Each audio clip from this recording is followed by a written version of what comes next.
Absorption et assimilation. Pour bien comprendre les effets des drogues sur notre organisme, il est nécessaire de savoir comment notre corps les assimile.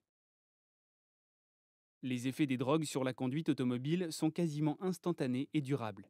Ils atteignent en moyenne leur maximum 15 minutes après leur consommation et peuvent durer jusqu'à 7 heures et parfois plus selon le type de drogue.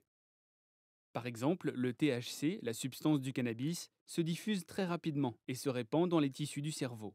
Il atteint un pic dans le plasma sanguin en moins de 9 minutes. Les effets perçus par le consommateur durent en moyenne de 6 à 8 heures. Mais l'élimination totale du THC par l'organisme est très lente. Des traces peuvent être détectées dans les urines jusqu'à 30 jours après consommation dans le cas d'usagers réguliers. L'absorption de la cocaïne peut se réaliser soit par voie orale, soit par voie nasale. Par voie orale, il faut 30 minutes à la cocaïne pour passer dans le sang et 1 heure pour que le consommateur ressente les effets physiques et psychiques. Les effets durent environ 1 heure après que le pic a été atteint. La cocaïne prise par le nez passe par le sang en 3 à 5 minutes. Les effets sont atteints en 20 minutes maximum et durent approximativement 1 heure comme pour la voie orale. Il faut environ 12 heures pour que votre organisme élimine la cocaïne. Attention aux nombreuses idées reçues qui circulent concernant les drogues.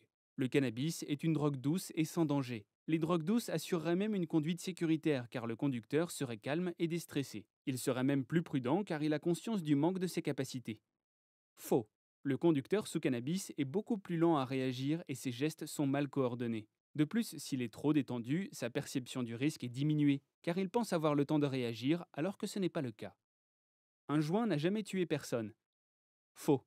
15% des conducteurs impliqués chaque année dans les accidents mortels de la circulation ont consommé des produits psychotropes comme le cannabis. Les drogues comme la cocaïne améliorent les capacités du conducteur. Elles rendent le conducteur hypervigilant et permettent une conduite sécuritaire et prévoyante. Elles amélioreraient même le temps de réaction et les réflexes du conducteur. Faux. Un conducteur sous cocaïne sous-estime les situations à risque et surestime ses capacités. Il croit donc à tort qu'il a le temps de réagir. La prise de décision sera alors prise trop tardivement, et en cas de problème sur la route, ce sera l'accident à coup sûr. Comme pour l'alcool, bon nombre de conducteurs pensent être capables de conduire sous l'emprise de stupéfiants et leur permet de se détendre. Un chauffeur poids lourd fait son temps de conduite le matin, s'arrête à 13 heures, mange, boit et décide de se rouler un joint pour se détendre. À 14 heures, il reprend la route et doit s'arrêter quelques centaines de mètres plus loin dans une file de véhicules arrêtés à un feu. Sauf que lui ne s'arrête pas et il s'en va taper la remorque du poids lourd qui est en face.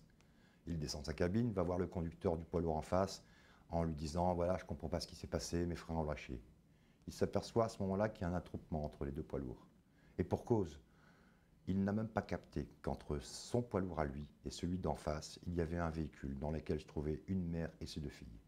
Et il a complètement comprimé le véhicule entre les deux poids lourds, bien évidemment causant la mort de cette mère et ses deux filles.